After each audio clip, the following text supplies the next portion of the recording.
اعوذ باللہ من الشیطان الرجیم بسم اللہ الرحمن الرحیم وذکر فإن الذکرى تنفع المؤمنین وعن ابی ہریرہ رضی اللہ تعالی عنہ قال قال رسول اللہ صلی اللہ علیہ وسلم دینار انفقته فی سبیل اللہ دینار انفقته فی رقبۃ ودینار تصدقت به علی مسکین ودینار انفقته علی اہلک اعظمها اجرا الذي انفقته على اهلك او كما قال عليه الصلاة والسلام سبحان ربك رب العزة عما يصفون وسلام على المرسلين والحمد لله رب العالمين اللهم صل على سيدنا محمد وعلى آل سيدنا محمد وبارك وسلم اللهم صل على سيدنا محمد وعلى آل سيدنا محمد وبارك وسلم اللهم صل على سيدنا محمد وعلى آل سيدنا محمد وبارك وسلم۔ اللہ رب العزت نے ہمیں اپنی قدرت کاملہ سے پیدا فرمایا اور پیارے محبوب صلی اللہ علیہ وسلم کو ہمارے لیے نبی بنا کر ہمارے اوپر انتہائی کرم اور فضل فرمایا۔ اللہ کے محبوب صلی اللہ علیہ وسلم نے ہماری زندگی کے جو لمحات ہیں ان کو قیمتی بنانے کے لیے ایسے طریقے بتلائے گئے ہیں محبوب کی طرف سے کہ پوری کی پوری زندگی ہماری عبادت بن جاتی ہے۔ گویا ہم دنیا میں پیدا ضرور ہوئے ہیں لیکن ہم آزاد نہیں ہیں کہ جیسے چاہے جی لیے، جیسے چاہے مر لیے، جو چاہے کھا لیا، جو چاہے پی لیا، جو چاہے پہن لیا۔ ہم آزادی کی زندگی گزارنے کے لیے پیدا نہیں ہوئے، ہم تمام کے تمام اللہ تعالیٰ کے حکموں کے پابند ہیں۔ ہم اللہ کے بندے ہیں اور بندے کو عربی زبان میں کہتے ہیں عبد۔ تو ہمارا کمال یہ ہے کہ ہمارے اندر عبدیت ہو، ہمارے اندر عبدیت ہو، اللہ تعالیٰ کے سامنے جھکاؤ ہو، اللہ تعالیٰ کے حکموں کے مطابق اپنے آپ کو ڈھالا جائے کہ جن چیزوں کے کرنے کے لیے اللہ نے حکم دیا وہ کریں اور جن چیزوں سے بچنے کے لیے کہا ہے ان سے بچیں۔ لہذا پیارے محبوب صلی اللہ علیہ وسلم نے ہماری سوچ کا زاویہ بدلا، ہمارے سوچ کا انداز بدلا کہ آپ دنیا میں رہتے ہوئے اپنی سوچ بدل دو۔ تو اگر تم سوچ بدل دو گے اور سوچ اللہ کی رضا والی بناؤ گے، اپناؤ گے، تو روزمرہ کی زندگی میں تمہارے وہ کام کاج جو تمہاری ذاتی زندگی سے مطابقت رکھتے ہیں، ذاتی زندگی سے تعلق رکھتے ہیں، وہ بھی عبادت بن جائیں۔ مثلا بیت الخلاء میں جانا، استنجا خانے میں جانا اور اپنی ذات سے گندگی کو دور کرنا، ضرورت پوری کرنا، یہ انسان کی ایک ضرورت ہے، ایک فطری تقاضا ہے اور اس پہ کوئی اجر نہیں۔ لیکن اگر کوئی مومن بندہ پہلے دعا پڑھے، بیت الخلاء میں جانے سے پہلے دعا پڑھے، پھر بایاں پیر اندر داخل کرے، دایاں بعد میں داخل کرے، جب تک بیت الخلاء میں بیٹھا رہے گا اس کو اجر عظیم ملے گا۔ گویا بیت الخلاء میں بیٹھنا بھی عبادت بن گیا حضور کے طریقے کو فالو کرنے کی وجہ سے۔ معلوم ہوا یہ دین اسلام یہ زاویہ نظر بدلنے کا دین ہے۔ اس میں اپنی سوچ کو بدلنا ہے، اپنے انداز کو بدلنا ہے اور انداز وہ اپنانا ہے جو حضور نور صلی اللہ علیہ وسلم نے بتلایا ہے۔ اگر ہم اپنی ضروریات زندگی، روزمرہ کی عادات کو اللہ کے محبوب صلی اللہ علیہ وسلم کے طریقے کے مطابق انجام دینے لگیں تو یہ جو ہماری روزمرہ کی زندگی کی ضروریات ہیں وہ بھی عبادت بن جائے گی۔ اب یہ جو حدیث آپ کے سامنے آج پیش کی گئی، پیارے محبوب صلی اللہ علیہ وسلم فرما رہے ہیں ایک دینار وہ ہے جو آپ نے خرچ کیا اللہ کی رضا کے لیے، اللہ کے راستے میں۔ مثلا مسجد تعمیر ہو رہی ہے، مدرسہ تعمیر ہو رہا ہے، کوئی دینی کام ہو رہا ہے، آپ نے وہ دینار وہاں خرچ کیا۔ دینار ایک سونے کا سکہ ہوتا ہے، حضور کے زمانے میں یہ سکہ رائج الوقت تھا کہ ایک دینار تو وہ ہے جو آپ نے اللہ کے راستے میں خرچ کیا، دوسرا دینار وہ ہے جو آپ نے کسی غلام کو آزاد کرنے کے لیے اس کو خرید کر، اس پر خرچ کر کے خرید کر اس کو آزاد کر دیا۔ پھر ایک دینار وہ ہے جو آپ نے کسی مسکین، کسی غریب کی ضرورت کو پورا کرنے کے لیے اس پر صدقہ کیا۔ پھر ایک دینار وہ ہے جو آپ نے اپنے گھر والوں پہ خرچ کیا، بیوی بچوں پہ خرچ کیا۔ محبوب صلی اللہ علیہ وسلم فرما رہے ہیں جو دینار آپ نے اپنے بچوں پر، اپنے اہل خانہ پہ خرچ کیا وہ سب سے زیادہ اجر میں بڑھا ہوا ہے۔ 4 طرح کے دینار خرچ کرنے کے طریقے بتائے ایک وہ جو اللہ کے راستے میں خرچ کیا گیا، ایک وہ جو کسی غلام کو آزاد کرنے کے لیے خرچ کیا گیا، ایک وہ جو کسی مسکین پر خرچ کیا گیا، اور ایک وہ جو اپنے اہل و عیال پہ خرچ کیا گیا۔ تو اللہ کے محبوب صلی اللہ علیہ وسلم فرما رہے ہیں سب سے زیادہ اجر میں بڑھا ہوا دینار وہ ہے جو اپنے بیوی بچوں پہ خرچ کیا گیا ہے۔ اللہ اکبر کبیر۔ اب ہم میں سے کتنے ہیں جو اپنے بیوی بچوں کو خوش کرنے کے لیے خرچ کرتے ہیں؟ کون ہے جو خرچ کرتے ہوئے یہ نیت کرتا ہے یہ میرے اللہ کا حکم ہے، میرے حضور پاک صلی اللہ علیہ وسلم کا طریقہ ہے کہ میں اپنے بیوی بچوں پہ خرچ کروں؟ میں تو کہا کرتا ہوں شاید ہی کوئی گھر ایسا ہوگا جس میں کبھی اپنے بیوی بچوں کا دل خوش کرنے کے لیے جلیبی اور رسگلہ لا کر کھایا گیا ہو۔ جلیبی اور رسگلے کی ریل پیل تبھی ہوتی ہے جب گھر میں مہمان ہوتے ہیں، اور وہ بیوی بچوں کو دل خوش کرنے کے لیے نہیں لایا جاتا، وہ تو اپنی ناک بچانے کے لیے لایا جاتا تاکہ دنیا میں جا کر لوگ کہتے رہے نا بہت بڑا تگڑا ناشتہ کروایا۔ جاتے کے ساتھ ہی پلیٹ پہ پلیٹ لائن لگا دی، میز کے اوپر ٹیبل کے اوپر گنجائش بھی نہیں تھی رکھنے کی، اتنا بڑا ناشتہ کروایا۔ تو یہ تو آپ نے اپنی ناک اونچی کرنے کے لیے، اپنی شہرت کے لیے ناشتہ کروایا ہے، بیوی بچوں کے لیے تھوڑی۔ بیوی بچوں کے لیے گھر میں کوئی مہمان نہیں، کوئی فنکشن نہیں ہے، کوئی تقریب نہیں ہے۔ آپ نے دیکھا میں حلوائی کی دکان کے پاس سے گزر رہا ہوں اور بہترین جلیبی تلی جا رہی ہے، بہترین رسگلے بنائے جا رہے ہیں، چلو آج بچوں کے لے کے جاتا ہوں، بچوں کا دل خوش ہو جائے، بیوی کا دل خوش ہو جائے گا، اور اس خوش کرنے سے میرے اللہ خوش ہو جائیں گے۔ اب یہ جو آپ لے کر آ رہے ہیں یہ سب سے افضل خرچ کرنا ہے اپنے بیوی بچوں پر، سب سے افضل خرچ کرنا ہے۔ اور دوستو انہی چیزوں کو چھوڑنے کی وجہ سے اور انہی چیزوں کو نہ اپنانے کی وجہ سے آج گھر گھر جہنم کا نمونہ بنے ہوئے۔ ایک بیوی مثلاً کہہ رہی ہے کہاں جا رہے ہو؟ کہ بازار جا رہا ہوں، دیکھو موسم بھی بہت سہانا ہے، بارش ہو کے نپٹی ہے، اگر کہیں جلیبی بن رہی ہو تو دل کر رہا ہے ذرا بچوں کا دل خوش آئے گا، لیتے آنا۔ اچھا تیرے لیے جلیبی لاؤں میں؟ یہ تیرا منہ ہے جلیبی کھانے کا؟ لانا تو دور کی بات ہے، ایسی جلی کٹی سنا کر گیا کہ اس کا دل ٹوٹ گیا۔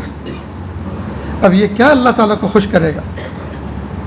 یہ چہرے پہ داڑھی لگائے پھرتا ہو، یہ سفید سفید پہنے پھرتا ہو، جی لوگوں میں یہ اللہ والا کہلاتا وہ پھرتا ہو، لیکن یہ اللہ کی نظر میں اللہ والا نہیں ہے، یہ تو گرا ہوا ہے اللہ کی نظر میں، اس لیے کہ اس نے تو اللہ کے بندوں کا دل توڑ رکھا ہے۔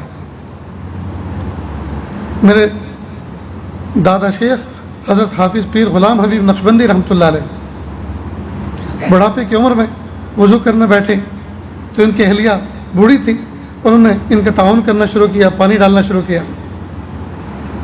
اب جو آدمی بیٹھا ہوا وضو کر رہا ہو اور دوسرا اس کو وضو کرا رہا ہو تو کرانے والا بھی کمر ٹیڑھی کرتا ہے، کمر جھکتی ہے اس کی۔ اب بڑھاپے میں وہ خدمت انجام دے رہی ہیں، اب پیر کے اوپر جیسے لوٹے کا نشانہ جہاں بننا چاہیے، پانی جہاں گرنا چاہیے اس سے آؤٹ ہو کے گر رہا تھا، کیا دکھتا نہیں ہے؟ ایسے پانی ڈالتے ہیں۔ ایک تو بیچاری وہ خدمت کر رہی ہے، ان کے ذمے فرض واجب بھی نہیں ہے، تعاون کر رہی ہیں، اور اوپر سے ایسی سخت بات کہہ دی تو ان کا دل ٹوٹ گیا۔ اب یہ نماز کے لیے چلے، جیسے گھر سے چند قدم دور گئے مسجد کی طرف تو اللہ پاک نے دل میں الہام کیا، اے میرے بندے تو نے میری بندی کا تو دل توڑ دیا، اب کیا خاک آ کر مجھے راضی کرے گا؟ فوراً واپس ہوئے اور اپنی بڑھیا سے معافی مانگی اور کہا اللہ کے لیے مجھے معاف کر دو، اللہ کے لیے مجھے معاف کر دو۔ تو میرے بھائیوں، اللہ رب العزت نے اپنے بندے اور بندیوں کے ایسے حقوق ہمارے اوپر رکھے ہیں کہ اگر ہم ان کے حقوق کو ادا کریں، ان کا دل خوش کریں، تو ان کے دل خوش کرنے پر اللہ کی رضا موقوف ہے، ان کے دل خوش کرنے پر اللہ کی رضا موقوف ہے۔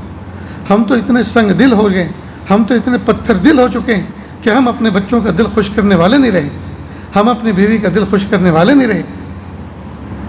تو پیارے آقا صلی اللہ علیہ وسلم نے ہمیں کتنا پیارا سبق دیا کہ آپ جو کچھ خرچ کر رہے ہو، اس خرچ کرنے میں جو اپنے بیوی بچوں پہ خرچ کر رہے ہو وہ سب سے زیادہ افضل خرچ کرنا ہے۔ اب بتائیے ہم افضل کو چھوڑ کے غیر افضل میں لگے ہوئے ہیں، افضل کی طرف تو ہمارا ذہن جاتا ہی نہیں ہے، تو بتائیے ہم اللہ کی رضا کیسے حاصل کر پائیں گے؟ اس لیے دوستو زاویہ نظر بدلو، سوچنے کا انداز بدلو، اپنے بیوی بچوں کو خوش کرنے کی نیت کرو، اور ان کے ساتھ میں خرچ کرنے کا کچھ معاملہ ایسا کرو کہ جس میں اللہ راضی ہو جائے، اللہ راضی ہو جائے۔ میں تو کہا کرتا ہوں، آج چونکہ 3 نکاح بھی ہیں، کہ ہر بیوی نکاح کے بعد اپنے شوہر سے اپنی محبت کا پروف مانگتی ہے۔ اب پروف کا مطلب یہ نہیں ہے کہ وہ یوں کہتی ہے جاؤ میرٹھ کی کچہری میں جاؤ اور اس ٹائم پیپر پہ لکھ کے لاؤ کہ مجھے تم سے محبت ہے تو میں سمجھوں گی تمہیں مجھ سے تعلق۔ وہ اس ٹائم پیپر پہ لکھوا کے نہیں مانگتی، وہ تو نظروں ہی نظروں میں یہ پہچاننے کی کوشش کرتی ہے میرے شوہر کو مجھ سے محبت ہے کہ نہیں۔ لہٰذا محبت کا پروف دینے کے لیے شوہر کو کچھ کرنا پڑتا ہے۔ مثال کے طور پر شوہر کسی لمبے سفر پر گیا تو وہاں سے جب واپس لوٹے تو اپنی بیوی کے لیے اسپیشل کچھ تحفہ لے کر آئے جس کو گھر میں کسی کے سامنے بتایا نہیں۔ مثال کے طور پر شملہ کی طرف، کلو منالی کی طرف، جموں کی طرف، سری نگر کی طرف آدمی گیا، اب سامنے سردی آ رہی ہے تو وہاں سے بہترین قسم کا سویٹر لایا، کچھ جرسی لے کر آیا، اور تنہائی میں جب بیوی کے ساتھ ملاقات ہوئی تو وہ پارسل کھولا، پیکنگ کھولا اور کہا پیاری یہ تمہارے لیے میں لے کر آیا ہوں، اسے قبول کرو۔ وہ تو ہاتھ میں اٹھائے گی، بس یہی پروف بن جائے گا میرے شوہر اتنے مصروف، اور میرے لیے مصروفیت کے اوقات میں سے لمحات نکال کر یہ انہوں نے خریدا، واقعی میرے شوہر مجھ سے محبت کرتے ہیں۔ وہ تو اس کو چومے گی، چاٹے گی، سر پہ رکھے گی، بس یہی چھوٹی سی چیز ایک پروف بن جاتا ہے۔ اللہ نے آپ کو آپ کے رزق میں برکت دی، جی، چاہے آپ کی سیلری میں اضافہ ہوا، چاہے آپ کو بونس ملا، تو آپ اس میں سے کوئی چھوٹی موٹی جویلری خرید کے لائے، آپ ناک کا کانٹا لونگ خرید کے لائے، کان کی کوئی بالی خرید کے لائے، چھوٹا موٹا کوئی زیور لے کر آئے، اور تنہائی میں کہا پیاری میرا دل چاہا، اللہ نے میرے رزق میں اضافہ فرمایا، برکت عطا فرمائی، میں نے سوچا اس میں آپ کا حصہ تو ضرور لگتا ہے، لہٰذا میں آپ کے لیے یہ لے کر آیا، اسے قبول کریں۔ اس کی تو آنکھوں سے آنسو برس پڑیں گے۔ تو یہ بیوی کو پروف مل جاتا ہے۔ کئی مرتبہ بیوی بوڑھی ہو جاتی ہے، نانی دادی بن جاتی ہے، لیکن دلہے کی طرف سے، شوہر کی طرف سے کبھی پھوٹے منہ اس بات کا اظہار نہیں ہوتا کہ اس کو اس بیوی سے محبت ہے۔ زندگی بھر اس کے کان ترس جاتے ہیں ان الفاظ کو سننے کے لیے کہ میرے شوہر کو مجھ سے محبت ہے کہ نہیں۔ اب بتائیے، جب ہم بغیر خرچ کی ہوئی تعریف نہیں کر سکتے، 2 جملے محبت کے اس کے لیے نہیں بول سکتے، تو خاک کوئی چیز خرچ کر جو ہے بازار میں سے خرید کے لائیں گے اور خرچ کریں گے؟ جب ہم اتنے بخیل ہیں، ایسے مہا کنجوس ہیں کہ 2 محبت کے جملے نہیں ہم بول سکتے اپنی بیوی کے سامنے تعریف کے، تو ہم کیا کچھ خرید کے ہدیہ اس کو لا کر دیں گے؟ اس لیے دوستو، میاں بیوی کو چاہیے کہ وہ اپنی زبان کا صحیح استعمال کرتے ہوئے کچھ جملے اپنی زبان سے ایسے تکلم کرے، اپنی زبان سے کچھ ایسے جملے نکالے جس سے سامنے والے کا دل خوش ہو جائے۔ مثال کے طور پہ ہمارے گھر پر مہمان آئے، بیوی نے حتی الوسع خوب محنت کی مہمانوں کا اکرام کرنے کی، اچھی اچھی چیزیں بنائیں۔ اب جب آپ واپس دسترخوان سے برتن کچن کی طرف لے کر جائیں تو بیوی سے کہیں اللہ تعالیٰ تمہیں جزائے خیر عطا فرمائے، آج میرے مہمانوں کا دل خوش ہو گیا، وہ انگلی چاٹتے رہ گئے، فلاں چیز تو تم نے ایسی بنائی کہ مہمانوں کا یہ کہنا ہے کہ آج تک ہم نے ایسی چیز تو کبھی کھائی نہیں۔ بس آپ نے جہاں تعریف کے انداز میں یہ الفاظ کہے، یوں سمجھو کہ بیوی کو آپ نے کوئی ملٹی وٹامن معجون دے دیا، کوئی ملٹی وٹامن آپ نے ٹیبلٹ دے دی، اس کی ساری تھکن دور ہو گئی، اس کی ساری تھکن دور ہو گئی۔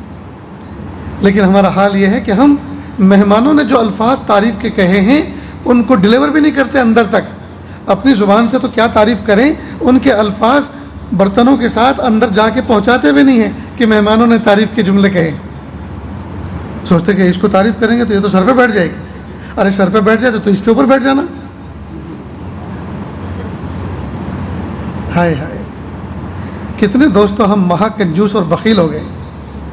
پھر ہماری اس دیواجی زندگی کہاں سے اس میں برکتیں آئیں گی، کہاں سے اس میں اللہ کی رحمتیں برسیں گی؟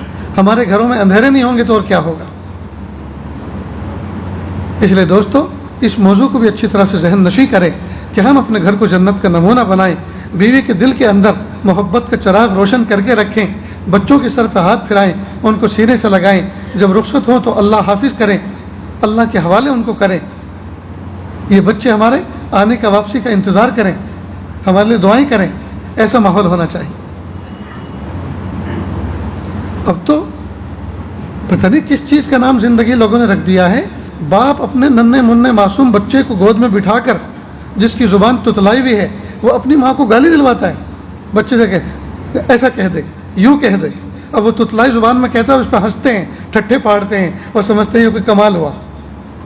ہائے ہائے، بجائے اس کے کہ اس کے بچے کے دل میں ماں کی عظمت اور ماں کی محبت بٹھائی جائے جو باپ کی طرف سے ہونی چاہیے، بلکہ ماں کو گالی دلوائی جاتی ہے، ماں کو برا بھلا کہلوایا جاتا ہے اور اس پر خوش ہوتے ہیں۔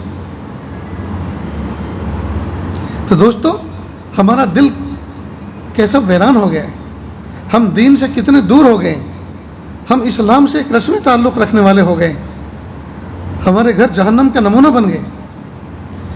اس لیے دوستو، اس بات کو سیکھیں اور اس پر عمل کریں، ہم اپنے گھر کو جنت کا نمونہ بنائیں، بیوی بچوں کے اوپر خرچ کریں اللہ کی رضا کے لیے، ان کا دل خوش کرنے کے لیے، تاکہ یہ سب سے افضل خرچ کرنے والا کہلائے۔ نیز میاں بیوی اس دیواجی تعلق اور میرج لائف کو بہت اچھا بنائیں، میرج لائف کو بہت اچھا بنائیں، گھر کے اندر دینی ماحول کریٹ کریں، روزانہ فجر کی نماز کے بعد گھر کے اندر تلاوت کا ماحول بنائیں، 5-10 منٹ سب کے سب مل کر تلاوت کریں۔ 5-10 منٹ جب سب کے سب تلاوت کریں گے، ہمارے گھروں پر اللہ کی رحمتوں کے فرشتے اتریں گے، اللہ کی رحمت کو لے کر، سکینہ کو لے کر، تو ہمارا گھر جنت کا نمونہ بنے گا۔ پھر 10-5 منٹ تلاوت کرنے کے بعد سب کے سب اپنے کاموں میں لگیں، تو ہمارے دن کی ابتدا تلاوت قرآن پاک سے ہو۔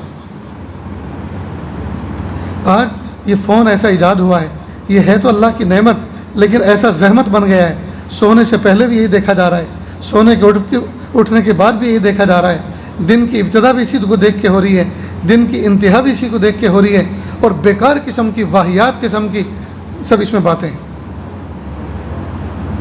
شارٹ ویڈیو بنی ہوئی ہیں، واہیات قسم کی، جی، لایانی قسم کی، بدکاری قسم کی۔ تو بتائیے دوستو، جو کچھ نور ہم فجر کی نماز میں حاصل کرتے ہیں وہ لٹے گا نہیں تو اور کیا ہوگا؟ تو ہم موبائل دیکھ کر اپنے دن کی ابتدا نہ کریں، بلکہ قرآن پاک کی تلاوت کر کے اپنے دن کی ابتدا کریں، پھر دیکھیں زندگی میں کیسی برکتیں آتی ہیں۔ رات کو سونے سے پہلے بھی 5-10 منٹ کا یہ ماحول بنائیں کہ سب کے سب قرآن پاک کی تلاوت کر کے سوئیں، سورہ ملک پڑھیں۔ اللہ کے محبوب صلی اللہ علیہ وسلم کا آخری عمل سونے سے پہلے یہ ہوتا تھا کہ محبوب صلی اللہ علیہ وسلم کبھی نہیں سوتے تھے جب تک کہ سورہ ملک کی تلاوت نہ کر لیں۔ 29ویں پارے کی سب سے پہلی سورت ہے سورہ ملک، 3 سے 4 منٹ لگتی ہیں اس کو پڑھنے میں، تو اللہ کی محبوب صلی اللہ علیہ وسلم کی ایک سنت بھی زندہ ہو جائے اور گھر میں برکتیں بھی آئیں۔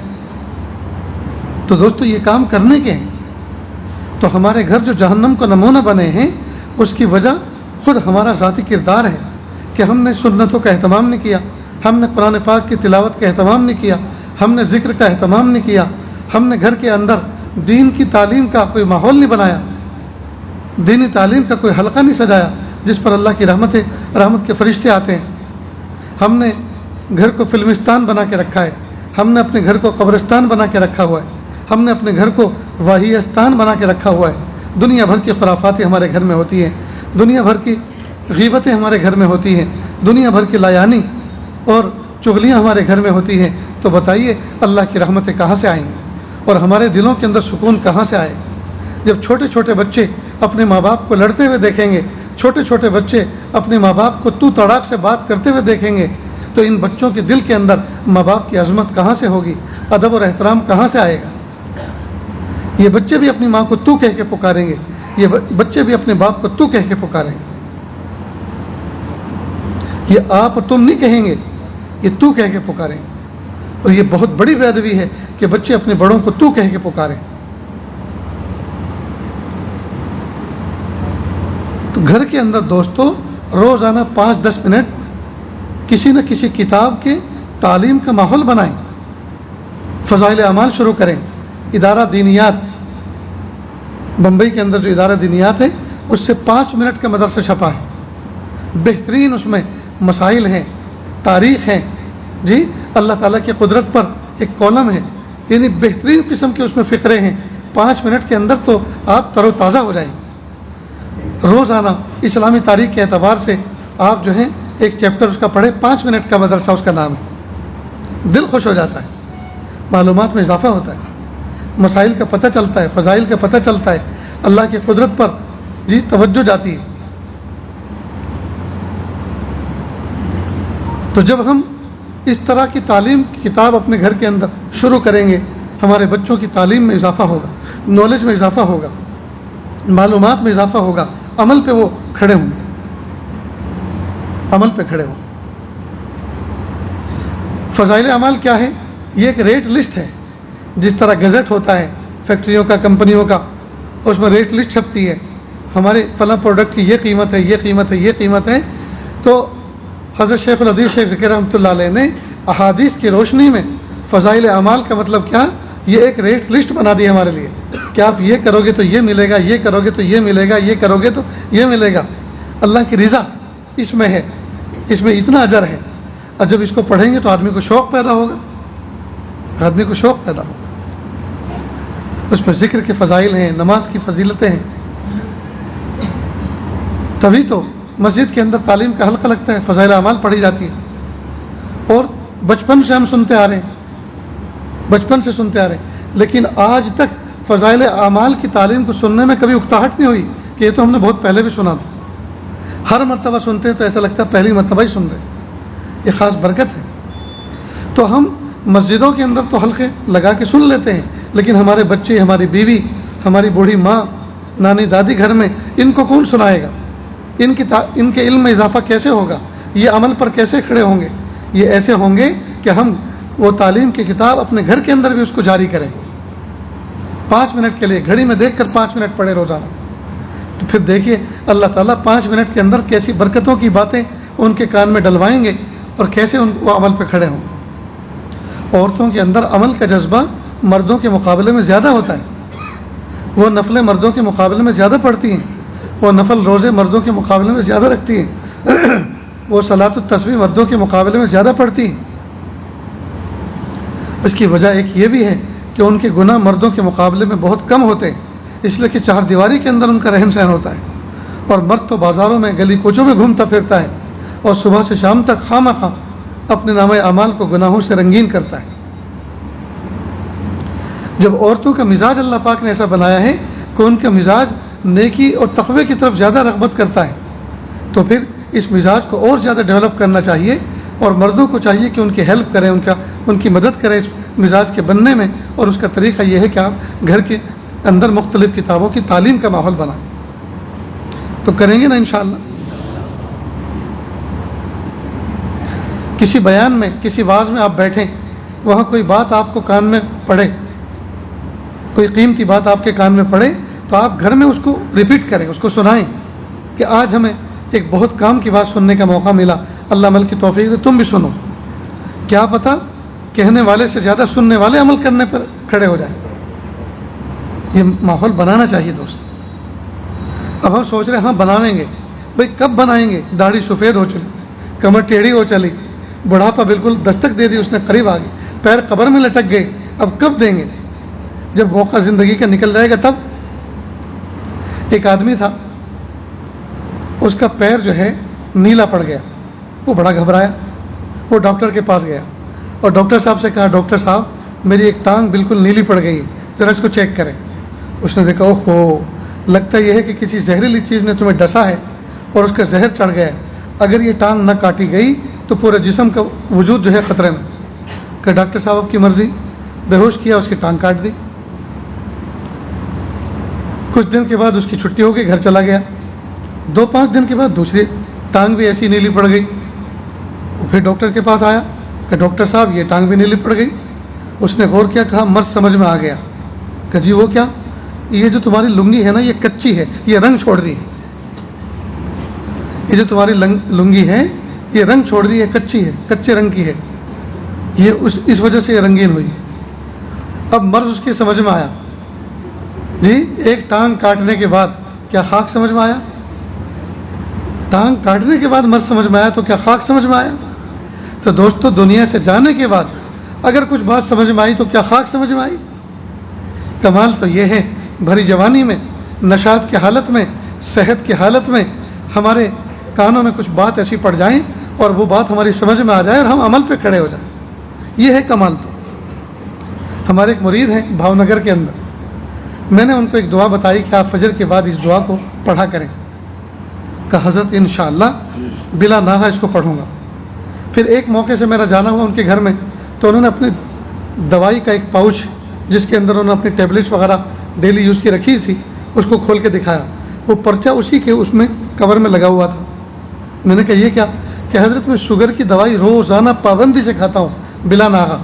تو اسی دوائی کے ساتھ میں نے اس پرچے کو بھی دعا کے رکھ دیا ہے تاکہ جیسے میں دوائی کھاؤں تو دوائی کھانے سے پہلے دعا پڑھ لوں تاکہ دعا اور دوا دونوں ساتھ ساتھ چلتی رہے. تو دیکھیے سمجھدار لوگ، عمل کرنے والے لوگ اپنے عمل کی ایسے پابندی کرتے ہیں، اپنے عمل کی ایسے پابندی کرتے ہیں. دوستو ہمارا حال یہ ہے کہ سن کے سن ہو چکے ہیں، عمل کا جذبہ ہی ٹھنڈا پڑ چکا ہے، عمل کے لیے کھڑے ہی نہیں ہو رہے. دنیا بھر کے خرافات کے لیے ہمارے پاس وقت ہے، ہمارے پاس پیسہ ہے. نہ اللہ کے راستے میں خرچ کرنے کے لیے پیسہ ہے اور نہ اللہ کے راستے میں وقت لگانے کے لیے ہمارے پاس ٹائم ہے، اور نہ ہم اپنے آپ کو اس کے لیے ایکٹیو کر رہے ہیں، اپنے آپ کو نشید کر رہے ہیں. بس سستی کا شکار بنے ہوئے گھنٹوں گھنٹوں بیٹھے ہوئے ہیں، ایران توران کی باتیں کر رہے ہیں، لایانی باتیں کر رہے ہیں، دنیا بھر کے لطیفے سنائے جا رہے ہیں اور سنے جا رہے ہیں اور زندگی کو دھکا دیا جا رہا ہے. یہ بہت بری بات ہے دوست. اپنی زندگی کو عمل پہ لائیں. ہر لمحے کوئی نہ کوئی ہم عمل کریں، ہر لمحے کسی نہ کسی عمل میں اپنے آپ کو مصروف رکھیں. ذکر میں، تلاوت میں، اللہ کی یاد میں، خدمت خلق میں، اپنے گھر کے کام کاج میں، بیوی بچوں کے ساتھ بیٹھنے میں، ان کا دل خوش کرنے میں، ہر وقت اپنے آپ کو مصروف رکھیں. بیکار نہ رہیں، فارغ نہ رہیں. بزرگان دین نے تو یہاں تک فرمایا جو دم غافل وہ دم کافر. جو سانس غفلت میں گزرے سمجھو وہ سانس کفر میں گزرا. لہٰذا بزرگان دین کے یہاں ایک ذکر ہے جس کا نام ہے پاس انفاس. انفاس انفس کی جمع ہے یا نفس کی جمع ہے؟ سانس. انفاس کے معنی سانس، سانسیں. کہا پاس انفاس، آپ اپنی سانسوں کا دھیان رکھیں، کوئی سانس غفلت میں نہ گزرے، ہر سانس میں اللہ کا دھیان رہے. تو جو آدمی ایک ایک لمحے پر اپنے سانسوں کے لینے اور نکالنے پر اللہ کی یاد کا دھیان رکھے گا، بتائیے وہ اللہ کا بندہ کتنا پیارا ہوگا اور کتنا اللہ کی محبت میں آگے بڑھتا ہوگا. یہ سبق یاد رہے گا. تو گھروں کو جنت کا نمونہ بنائیں. اپنے گھر والوں کے ساتھ، اہل و عیال کے ساتھ خرچ کرنے کا معاملہ کریں، ان کا دل خوش کرنے کا معاملہ کریں، دل خوش کرنے کا معاملہ. شاید باید اتنے بڑے مجمع میں کوئی شخص ایسا ہو جو بیوی کھانا پکا رہی ہو اور وہ اس وقت اس کے ساتھ کچن میں اس کا ساتھ دے کہ دیکھو تم پیاز تل رہی ہو، یہ چمچہ ہلانے کا کام میں کر لیتا ہوں. چمچہ گیری کرنی ہے نا، چمچہ گیری میں تمہیں بہت ماہر ہو، تو جب دنیا میں چمچہ گیری کرتا ہوں تو اپنے گھر میں کیوں نہیں کر سکتا؟ لاؤ یہ چمچہ ہلانے کا میں کام کر لیتا ہوں، تم کچھ اور کام کر لو. جی اب وہ بیوی کا دل خوش ہو جائے گا کہ میرا شوہر میرے تعاون کے لیے آ گیا. سالن بنانے جا رہی ہوں، لاؤ پیاز مجھے دو میں چھیل دیتا ہوں، لہسن مجھے دو میں چھیل دیتا ہوں، اتنا کام تو میں بھی کر سکتا ہوں. بیوی کا دل خوش ہو جائے. ہم میں سے کتنے ہیں لوگ لیکن سوچتے کہ نہیں، اگر میں نے آج انڈے کے آملیٹ بنا دی اور بیوی کو پسند آ گئے روزانہ مجھے ہی بنانی پڑے گی. لہذا کئی مرتبہ شوہر یہ سوچ کے اپنے بیوی کا تعاون نہیں کرتے. بہت غلط بات ہے. اللہ کے محبوب صلی اللہ علیہ وسلم اپنے گھر کے اندر اپنی بکریوں کا دودھ بھی دوہ لیتے تھے، اپنے کپڑے بھی دھوتے تھے، اپنے کپڑے ٹانک لیتے تھے، سی لیتے تھے، رفو کر لیتے تھے. گھر کے کام کاج پیارے آقا صلی اللہ علیہ وسلم خود کرتے تھے گھر کے. تو اتنے بڑے نبی کہ ہم امتی ہو کر کیا ہم نبی سے بھی آگے بڑھ گئے کہ ہم کچھ نہیں کریں؟ کتنی بری بات ہے دوست. الحمدللہ اللہ رب العزت نے ساجد کو دین کی خدمت کا موقع عطا فرمایا. دو افراد جمع ہو جاتے ہیں، دین کی باتیں سنتے ہیں. گھر کے اندر آج بھی مہینے کے اندر کوئی نہ کوئی دن ایسا ہوتا ہے جس دن سالن میں بناتا ہوں، اور کئی مرتبہ سالن بناتے ہوئے اہلیہ کے ساتھ کھڑا ہو کر ان کا تعاون کرتا ہوں. اور الحمدللہ ان کا دل خوش ہوتا ہے اور وہ کہتی ہے بہت اچھا، بس بس کافی ہو گیا، اب بیٹھی، بس تمہارا ہاتھ لگ گیا، یہی کافی۔ تو دوستو، ہم اتنا کام کر کے اپنے گھر والیوں کو خوش نہ کریں تو ہم کون سے پھر شوہر کہلائیں؟ جی کون سے شوہر کہلائیں؟ اس کو ہم زن مریدی نہ سمجھیں، اس کو ہم گھر کی غلامی نہ سمجھیں۔ یہ میرے محبوب صلی اللہ علیہ وسلم کی سنت، یہ میرے آقا صلی اللہ علیہ وسلم کی سنت ہے، ہم گھر والوں کا تعاون کریں تو کریں گے نا دوستو انشاءاللہ۔ اللہ تعالیٰ سے دعا ہے اللہ تعالیٰ کہنے سننے سے زیادہ عمل کی توفیق عطا فرمائے۔ وآخر دعوانا ان الحمد للہ رب العالمین۔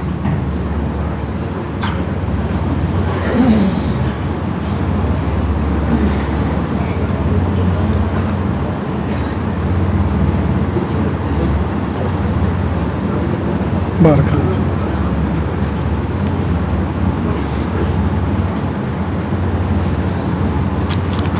یہ جو دلہے ہیں 3، ان کے وکیل حاضر ہیں۔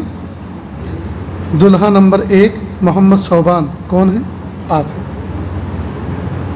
آج تو جیکٹ ویکٹ پہن لیتے ماشاء اللہ، اللہ خوش رکھے آپ کو۔ ان کے وکیل ہیں نظام الدین ول محمد ابراہیم صاحب۔ کہاں ہیں وکیل صاحب؟ یہ کیس آپ لڑیں گے؟ دوسرے دلہا ہیں محمد افسار ابن محمد افضال صاحب، آپ ہیں۔ اور ان کے وکیل نظام الدین ول محمد ابراہیم، آپ ہی ہیں۔ آج تو ہول سیل کا معاملہ ہے۔ اور تیسرے دلہا محمد نثار ابن محمد مستقیم، آپ ہیں۔ آپ کے وکیل غازی الدین ولد عبد الواحد صاحب، کہاں ہیں وکیل آپ کے؟ تو جو وکیل حضرات ہیں وہ نکاح پڑھانے کی اجازت دیتے، نکاح کرا دیا جائے۔ بچیوں نے اجازت دے دی ہے اپنی؟ ٹھیک، جزاک اللہ، ماشاء اللہ۔ یہ خطبہ پڑھ، یہ خطبہ سننا واجب ہے، سمجھے؟ اس میں غفلت سے نہیں ہونا چاہیے ورنہ گنہگار ہوگا۔ الفاظ دھیان سے سننا۔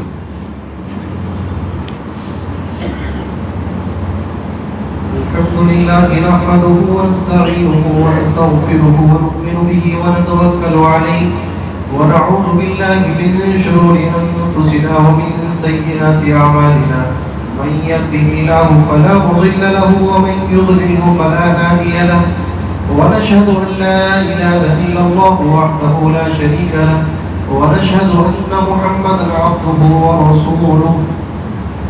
أما بعد، أعوذ بالله من الشيطان الرجيم، بسم الله الرحمن الرحيم.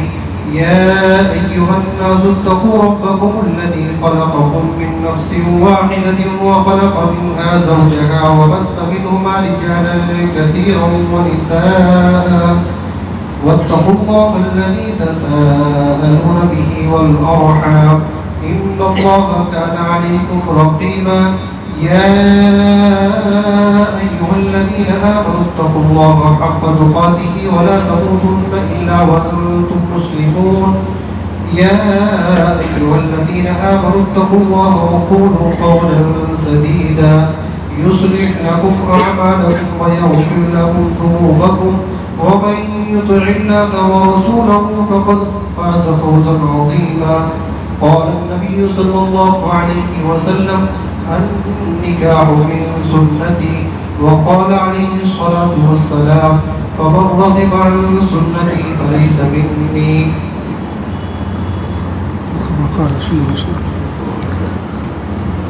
دلہا محمد صوبان ابن محمد جمیل صاحب لاوڑ والے۔ شیبہ خاتون بنت علاء الدین صاحب کی ذات کو وکیل بن نکاح نظام الدین ول محمد ابراہیم صاحب نے 2 گواہوں کی موجودگی میں حاضرین مجلس کے سامنے مہر 21 تولہ چاندی معجل نقد، 21 تولہ چاندی بشکل زیور، اس مہر کے عوض ان کو زوجہ بنا کر شیبہ خاتون کو آپ کے نکاح میں دیا کہ آپ نے قبول کیا؟ ماشاء اللہ، بارک اللہ۔ دوسرے دلہا ہیں محمد افسار ابن محمد افضال صاحب انچولی والے۔ دلہن صبا بنت علاء الدین صاحب کی ذات کو وکیل بن نکاح نظام الدین نے 2 گواہوں کی موجودگی میں حاضرین مجلس کے سامنے 21 تولہ چاندی بشکل زیور نقد کی شکل میں آپ کو زوجہ بنا کر دیا، آپ نے قبول کیا؟ جی میں نے قبول کیا۔ ماشاء اللہ، دلہا تیسرے دلہا ہیں محمد نثار ابن محمد مستقیم صاحب. دلہن آسمین بنت محمد جمیل کی ذات کو وکیل بن نکاح غازی الدین ولد عبد الوحید صاحب نے 2 گواہوں کی موجودگی میں حاضرین مجلس کے سامنے 10 تولہ چاندی. یہ کیا ہے؟ تفصیل کیا ہے جی؟ یہ جو 21 تولہ چاندی ہے نقد ہے ادھار ہے جی؟ 10 تولہ چاندی نہیں کر دینا نہیں پہلے تک جو ہے طے کیا 10 تولہ چاندی ہے نا. آپ چاہے 21 دے دیں چاہے 22 دے دینا, لیکن رکھو 10 تولہ ہی, کیونکہ یہاں لکھ دیا ہے 10 تولہ چاندی نقد کے عوض یاسمین بنت محمد جمیل کی ذات کو زوجہ بنا کر آپ کے نکاح میں دیا. آپ نے قبول کیا؟ جی میں نے قبول. ماشاء اللہ, مبارک ہو, بہت خوب, بارک اللہ فیک. دوستو اس مجلس کے اندر بہت سے افراد دور دراز سے چل کر آتے ہیں توبہ طائب ہونے کی نیت سے کہ اب کے بعد ہم انسان بن کر اللہ کے بندے بن کر زندگی گزاریں گے. تو یہ عاجز توبہ کے کلمات پڑھاتا ہے. میرے پیچھے پیچھے زندگی بدلنے کے ارادے سے ان توبہ کے کلمات کو پڑھتے چلیں. بسم اللہ الرحمن الرحیم. لا الہ الا اللہ محمد الرسول اللہ صلی اللہ علیہ وسلم. اشہد ان لا الہ الا اللہ واشہد ان محمدا عبدہ ورسولہ. استغفر اللہ ربی من کل ذنب واتوب الیہ. استغفر اللہ ربی من کل ذنب واتوب الیہ. آمنت باللہ کما ہوا باسمائہ وصفاتہ وقبلت جمیع احکامہ اقرار باللسان وتصدیق بالقلب. وصلی اللہ تعالی علی خیر خلقہ محمد وعلی آلہ واصحابہ اجمعین برحمتک یا ارحم الراحمین. اللہ کا شکر ہے کلمات پڑھنے کے بعد توبہ طائب ہو گئے. اللہ تعالیٰ اس توبہ کو قبول فرمائے. اللہ تعالیٰ سے دعا ہے کہ اللہ تعالیٰ ہماری آنے والی زندگی کو گزری ہوئی زندگی سے بہتر بنا دے. ہلکے پھلکے معمولات ہیں ان کو سمجھ لیں. ایک تسبیح روزانہ استغفار کی, ایک درود شریف کی, ایک تیسرے کلمے کی صبح شام پڑھیں. 5 وقت کی نمازوں کا اہتمام کریں آگے پیچھے کی سنتوں کے اہتمام کے ساتھ. اپنی ذات سے کسی کو تکلیف نہ پہنچائیں. اور انٹرنیٹ کا, موبائل فون کا دور ہے, اپنے آپ کو انٹرنیٹ کے غلط استعمال سے, سیل فون کے غلط استعمال سے بچا کے رکھیں. کریں گے نا انشاءاللہ؟ جزاک اللہ. دعا سے پہلے تھوڑی سی دیر کے لیے آنکھوں کو بند کر لیں, سر کو جھکا لیں. دنیا اور دنیا میں جو کچھ ہے اس سے ہٹ کٹ کے اللہ کی یاد میں ڈوب جائیں. نیت کریں اللہ کی رحمت آ رہی ہے, میرے دل میں سما رہی ہے, میرے دل سے گناہوں کی ظلمت و سیاہی دور ہو رہی ہے. میرا دل کہہ رہا ہے اللہ اللہ اللہ.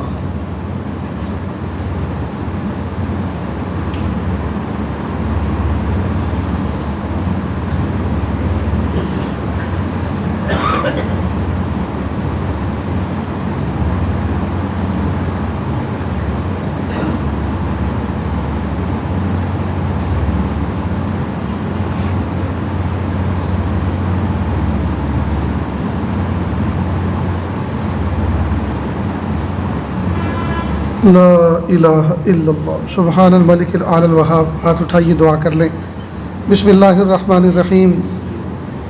لا احصی ثناء علیک انت کما اثنیت علی نفسک رب اغفر وارحم وانت خیر الراحمین. حسبی اللہ لا الہ الا ہو علیہ توکلت وہو رب العرش العظیم. اللہ جی ہم ظاہر میں آپ کے بندے, حقیقت میں نہایت گندے. اللہ ہمارے دلوں کی گندگی کو دور فرما, ہمیں اپنی بندگی کا سلیقہ عطا فرما. شرمندگی والے کاموں سے ہماری حفاظت فرما, برے دن سے, بری بات سے, بری رات سے, برے انجام سے ہماری حفاظت فرما. سوء خاتمہ سے ہماری حفاظت فرما. اللہ جی یہ ہاتھ اٹھائے جانے کے قابل نہیں اور یہ زبان کو سوال کرنے کے قابل نہیں. آپ سے نہ مانگے تو کس سے مانگے, آپ سے سوال نہ کرے تو کس سے سوال کریں. ایک کمزور ایک قوی کے دروازے پر, ایک سائل ایک سخی کے دروازے پر, ایک محتاج ایک غنی کے دروازے پر حاضر ہے. میرے پیارے اللہ ہماری زندگیوں سے گناہوں کو دور کر دیجئے, ہمیں معاف کر دیجئے, ہمارے اندر سنتوں کا نور داخل فرما دیجئے, اتباع سنت سے محبت پیدا فرما دیجئے. میرے پیارے اللہ ہم سب کو ایسا بنا دیجئے ہم آپ کو پسند آ جائیں. اللہ جن 2 بچوں کا نکاح اس مجلس میں وجود میں آیا, میرے پیارے اللہ آج کے اس دن کو ان کی زندگی کا حسین دن بنا دیجئے. اللہ جن بچیوں کے نکاح ان بچوں کے ساتھ وابستہ ہوئے اس محفل کے اندر اللہ ان بچیوں کی زندگی کو جنت کا نمونہ بنا دیجئے۔ میرے پیارے اللہ، کوئی باپ اپنی بیٹی کو اگر آپ کا حکم نہ ہوتا ایک رات کے لیے کیا 1 گھنٹے کے لیے گھر سے باہر بھیجنا پسند نہ کرتا اللہ جی، لیکن آپ کا یہ حکم ہے، یہی ریت ہے اس کائنات کی کہ بچی جب بڑی ہو جائے اور پال پوس اس کو بڑا کر دیا جائے، وہ عمر کو پہنچ جائے، بالغ ہو جائے، تو باپ اس کا نکاح پھر کسی اجنبی سے کر دیتا ہے اور پھر وہ ماں باپ کے گھر سے رخصت ہو کر اجنبی کے گھر چلی جاتی ہے۔ میرے پیارے اللہ، یہ آپ کا ایک نظام ہے، لیکن میرے پیارے رب، جب ماں باپ اپنی بچی کو گھر سے رخصت کرتے ہیں تو گھر سے جیسے جنازہ نکلتا ہے اور گھر میں غم کا ماحول ہوتا ہے، یہی ماحول اس گھر کے اندر ہوتا ہے جس گھر سے بچی رخصت ہو کر جاتی ہے۔ پھر وہ بچی خود اپنے مستقبل کے بارے میں پریشانی کا شکار ہوتی ہے، پتہ نہیں میرا شوہر کس مزاج کا ہوگا، میرے ساتھ کس طرح کا برتاؤ کرے گا، کہیں مار پٹائی نہ کرے، میں نے تو اپنے باپ کا تماچا کبھی نہیں کھایا، میں نے تو ماں کی اپنی ڈانٹ کر ڈپٹ کبھی نہیں سہی، میں تو اتنی کمزور دل والی ہوں، اگر شوہر سخت دل ہوا، سنگ دل ہوا اور ساس سسر بھی اسی طرح کے ہوئے، میں تو جیتے جی مر جاؤں گی۔ پیارے اللہ، وہ لڑکی الگ اپنے دل کے اندر طرح طرح کے وسوسے کا شکار ہوتی ہے۔ رب کریم، آج کے نوجوانوں کو یا اللہ بچی کے ساتھ حسن سلوک کرنے کا مزاج دے دیجئے۔ رب کریم، شوہروں کا حال یہ ہے کہ بیویوں کے ساتھ ظلم کا معاملہ کرتے ہیں، نتیجہ یہ ہوتا ہے کہ وہ کئی مرتبہ وہ عورتیں غلط راستے پہ چل نکلتی ہیں اور کئی مرتبہ اس کا سبب خود مرد کے اخلاق ہوتے ہیں، مرد کی عادات ہوتی ہیں۔ جس طرح محبت کا برتاؤ اور بیہیو کرنا چاہیے اپنی بیوی کے ساتھ اس طرح سے نہیں کیا جاتا، نتیجہ ہوتا ہے کہ بیوی کئی مرتبہ بگڑ جاتی ہے، سیل فون کے اندر اپنی مصروفیت کو وابستہ کرتی ہے، انٹرنیٹ پر طرح طرح کی ویب سائٹ پہ چلے جاتی ہے اور وہاں نہ جانے کیسے کیسے شیطان صفت انسان ان کو بہکانے کے لیے بیٹھے ہوئے ہیں۔ میرے پیارے اللہ، اس لعنت سے بچا لیجئے، انٹرنیٹ کی اس لعنت سے بچا لیجئے کہ اللہ امت کی حفاظت فرمائیے۔